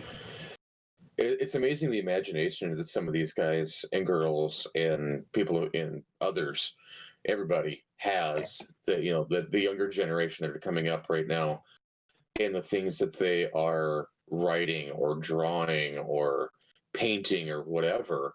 They have that ability to express it and not have to worry about being shunned for the most part, because now their parents are us, and we've paved that path, and we're telling them, you can do whatever the heck you want to do, and color your hair purple or pink or green or whatever you want to do, and you can cosplay, and you can go to Renaissance festivals, and and then if anybody has a problem, you can come to me. Yeah, that's right. Exactly. Yeah. Exactly. Right. It'll never go back to those old ways. Yeah. It will never go back to those old ways. Yeah. Right. Yeah. I will never. I will do whatever I can to make sure it'll never go back to those old ways, because they don't deserve it. It's so interesting. Yeah. Another thing that Star and I had talked about the other day, and it came up in chat too. Somebody was saying that they still are one of those people where they kind of feel like they have to keep their nerd life separate from their work life. And I'm like, heck no. I used to be that person. I absolutely used to be that person. Now not so much. The CEO of the nonprofit that I work for thinks it's amazing and wonderful that I am a gamer and that I stream and that I go to cons. He just thinks it's the neatest thing. But what I was telling Star the other day was something that probably never would have happened when any of us were this 20 years ago even. And we were having this conversation was I work out of two different offices, when I work in an office. And we did a Secret Santa for Christmas holidays, and because I was only in that office 2 days a week, instead of getting me a little gift every day like she was supposed to, the person who had drawn my name saved up and bought me one gift for the entire week, and it was it was the Eberron book. Aberron. So I was That's lovely. Sorry. yeah, so it was like I opened it and I was like, holy crap. Like, obviously this was someone who knew me, like who knew what I was into, but also cared enough to like look for this book and know that it was something that I was ask absolutely gonna questions. love. Yeah, that especially for Eberron, that's a nuance. So they they were asking people stuff. They were trying to figure stuff out. That's beautiful. What a wonderful thing. I've been pretty blessed. My supervisor is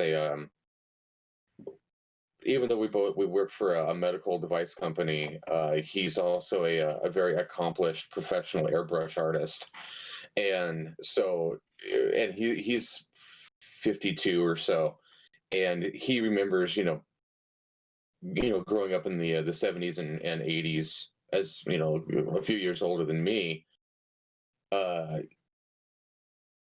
kind of being in that nerd culture to an extent, being an artist and whatever, and going to college for it. But then he'll walk in, like even today, he walked in, he goes, "Hey Tom, it's Thursday, you gaming tonight?"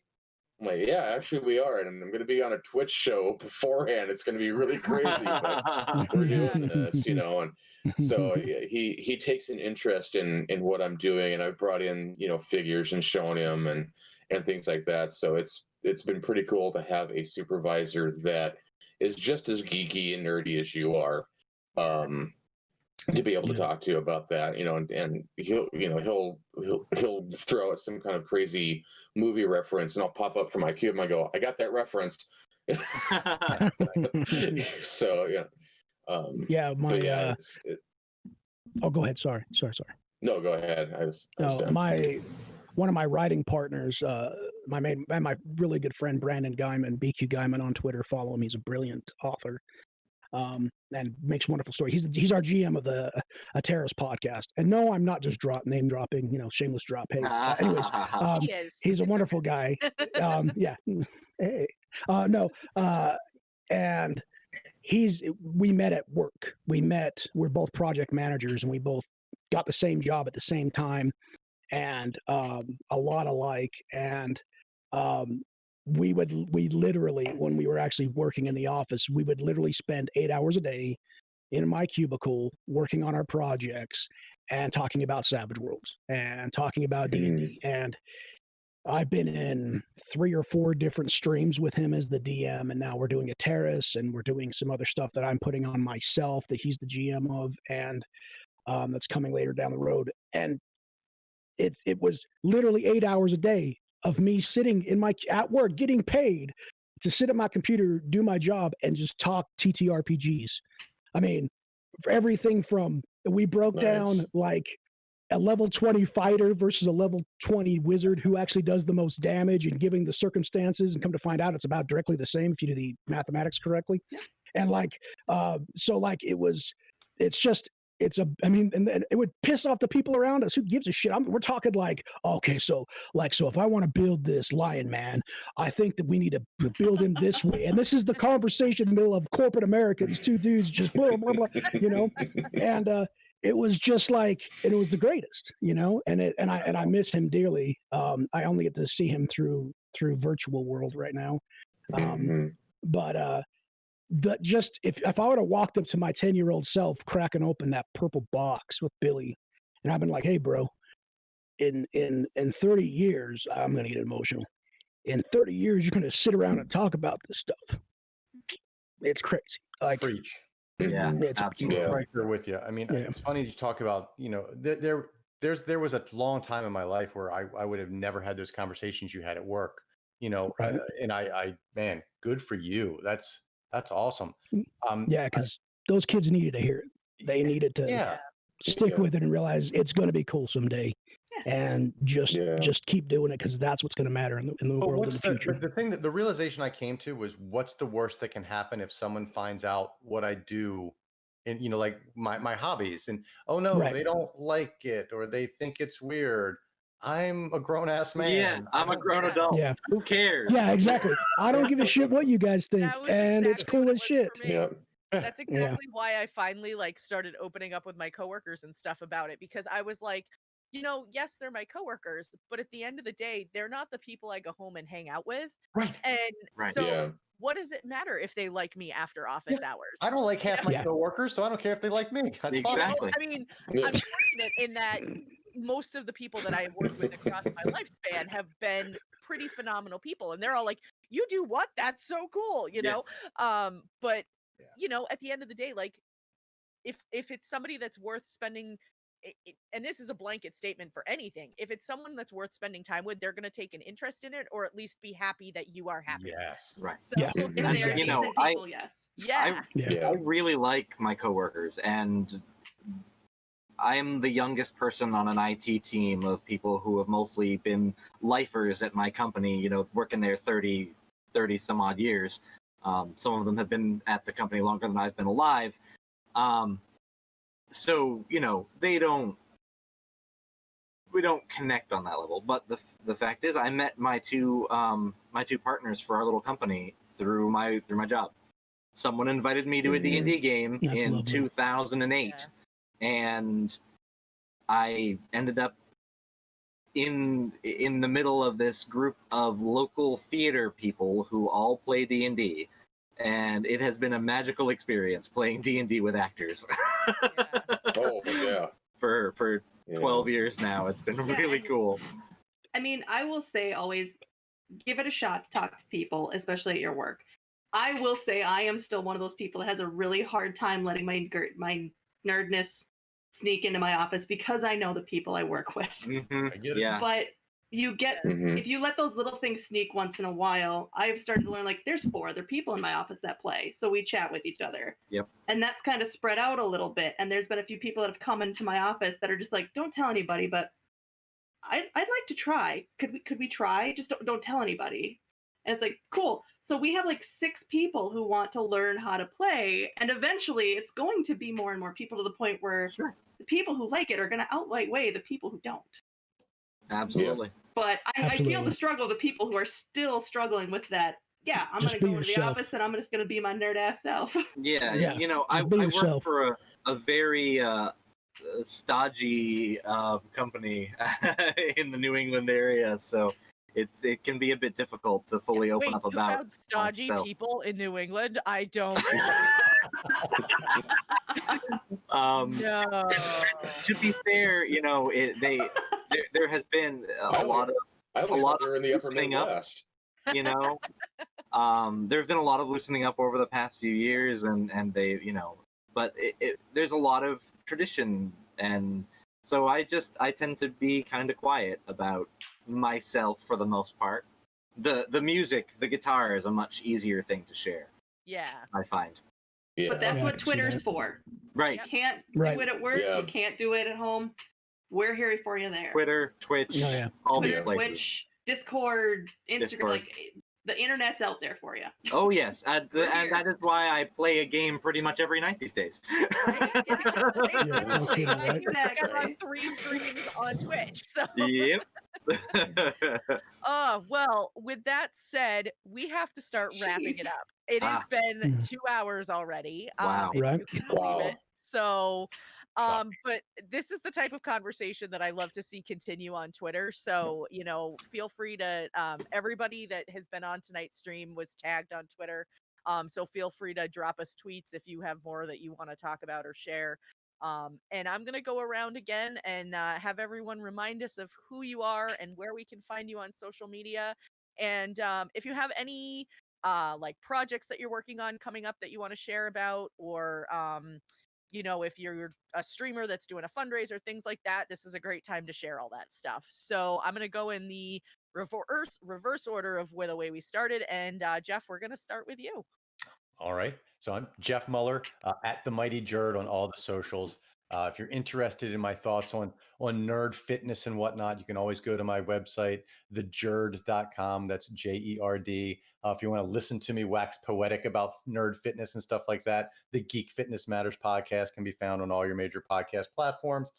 And really on Twitter, I just talk about my acting stuff and D&D for the most part, and comic books. I just kind of happy to talk with anyone. Stuff coming up. I'm writing a couple supplements that should be up on DM's Guild soon as I get the editor to work on that. And currently pitching a show to Wizards of the Coast. Cross your fingers. Oh, Nice. Awesome. Good luck with very that, bro. cool. We will definitely Yeah. keep our fingers crossed for you. Remember us all when you strike. Okay. Well, thank you so much for joining us tonight. This was a lot of fun having you and getting to chat with you a little bit. So thank you. Kylan, we'll head to you next. Thanks, Luna. So I am at Tumbledie on Twitter, which is technically the company account, and I'm not the social media manager, but I have hijacked it because of all of you wonderful people. So, and right now my projects are the Trove RPG, but that's still in internal playtesting. Tomorrow's episode of the Threat Dice podcast is about Crunch versus Fluff, and I hope that everybody will check that out. You can find Threat Dice wherever you get your podcasts. There, I'm dropping names and stuff in chat so people can look it up if they want to. Well, thank you again, and I'm sure you and I will definitely talk again soon since we're physically so closely located. I imagine so. I hope so, for sure. So yeah, definitely down the road we'll have to try to connect for a game sometime. For sure. Coincidentally, Mike, who runs the HowINerd channel, also lives in our state. So maybe we Amazing. could all get together for a giant game someday. That would be wonderful. Yeah, or super PAX. We could do PAX. Or PAX. We could do PAX. Yes. Yeah. PAX. And Star, let's go to you. So I am at StarShinobi on Instagram, Twitter, and Discord. I put out questions almost every day just to kind of either talk about things you like, dislike, about D&D, show me your character art. It's my favorite thing in the entire world, see people's character art. And if you want, Yes. I do little items of under the hashtag daily D&D magic items. I haven't for a while. They're not so daily anymore, but I hope to get back on that. And I'm super glad that we finally got to have you on the show. I will come back anytime. Star This is went through awesome. and binge watched every I did. episode before coming on. So, Yeah. so that was what she was This is like. I want to know awesome. what I'm getting into. This is awesome. So yes, we will definitely have you on again in the future. All of you are welcome again in the future. Let's see. Let's go to Tom. You're next. Oh, yeah. My name's Tom Nelson. I run Midwest Miniature Guy. Most of the time I'm on Facebook or Twitter. Midwest Miniature Guy, or Midwest Mini Guy on Twitter. I do have an Instagram account, but I'm not on there a whole lot, so you can probably find me on there. I do have a YouTube channel where I've posted a few videos of like how to paint or starting painting. So if you want to go on there, just search for me on YouTube. Every Tuesday and Sunday night from about 8 to 10, I do live stream painting on my Facebook page. And so if you want to come in and ask questions or learn how to paint or whatever, I tend to take a figure or a vehicle or whatever, and I try to paint it in 2 hours. So that's kind of it's Nice. It's a lot of fun. And it's just a blast. So I really appreciate you for having me on tonight, and all of you guys. It's been a blast chatting with you and getting to know you at least a little bit. And I'd love to come back and do it again. This whole group has been really phenomenal. And Star, if you ever want a live painting lesson, let me know. Just come on up, or I'll come down and we'll do it. All Because right. we're pretty close. Yeah. Right. I know we found there's a lot of physically local connections being made tonight. So Yeah. and last but not least, Tony. Hey, folks. I'm Tony of DiceBarbarian. You can find me at Twitter, DiceBarbarian. Follow me there. Instagram, Facebook. Everything's DiceBarbarian. DiceBarbarian Productions is a thing that's coming around shortly. So look out for that. I just made 4 new friends, and that's really awesome. That's right. and they broke the barbarian. You got a single tear out of the barbarian tonight. So they broke me, which is a wonderful thing. I appreciate that. And chat, you were amazing as always. Give yourselves a 1 or whatever the streamer thing is to do nowadays. And just love each other. You only got one you, and we only got one planet, so you got to take care of both of them. So love you guys. Absolutely. Love you guys a lot. Love Keep one rolling your another. dice.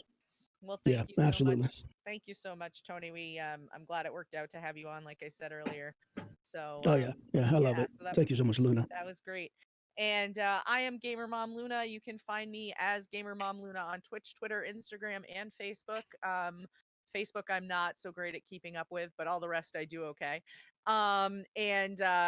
You can catch shows here on the HowINerd channel 4 nights a week, soon to be 5 nights a week. You can catch Tabletop Tavern 1 on Sunday nights at 8 p.m. Eastern, which is our flagship show, Pathfinder First Edition. Monday nights, we have our Savage Worlds cyberpunk set in Boston, 1980s Boston, which is Neural Nexus Zero. That's a fantastic show. If you have not caught that yet, I highly recommend it. That's a great group of people playing in that one. Coming soon, this coming fall, late fall, we have our Star Wars campaign coming up on Tuesday night. So that one is currently in the final stages of casting calls at this point. So we are finishing up interviews this week, which is very exciting. Awesome. Wednesday nights, we have Tabletop Tavern 2, which is our other Pathfinder First Edition campaign, which has both me and Tony in it. And that one's a ton of fun. We also have first time DM Decider 12 for the very first time, wanted to take on a streamed campaign, and he's doing a fantastic job. Beautiful job. And then Thursday nights we have Tales from the Tavern, which is where we hang out and talk nerdy for 2 hours, and by the end of it, we're all going, oh my God, it's already been 2 hours. Yeah. So feel free to join us for any or all of those shows, and we look forward to seeing you again next week here on Tales from the Tavern. Thank you all so much. Bye, guys. Thanks so much for having us. See you. Bye, everybody. Bye, everybody. We're going to go say Bye, hello to folks. our friends over at Nerdly Gaming. They're currently streaming a Dungeons & Dragons game, and DM Roy is running, I think is this Murder Hobos? This is their Edgelords and Murder Hobos game. Edgelords and Murder Hobos, yes. Nice. Yeah. It's my favorite band in high school. Yeah. Everybody's parents are dead, and everyone's gonna pay for it. Yeah. That's right. Yep. We're all sad, and we're going to tell you why. Nice. That's awesome. So they are part of the Storytellers Union, which is our stream team for people who create TTRPG content. So when you get over there, guys, show them some love. If you like their, if they entertain you, give them a follow and let them know where you're coming from. I'm going to kick that raid off now. And we'll give it a couple seconds, and then we'll go go say hello to our friends over there. Yeah, dude. All right. Well, I'm gonna go start my game. So they're waiting for me. So yeah, we're gonna go play. We're playing through the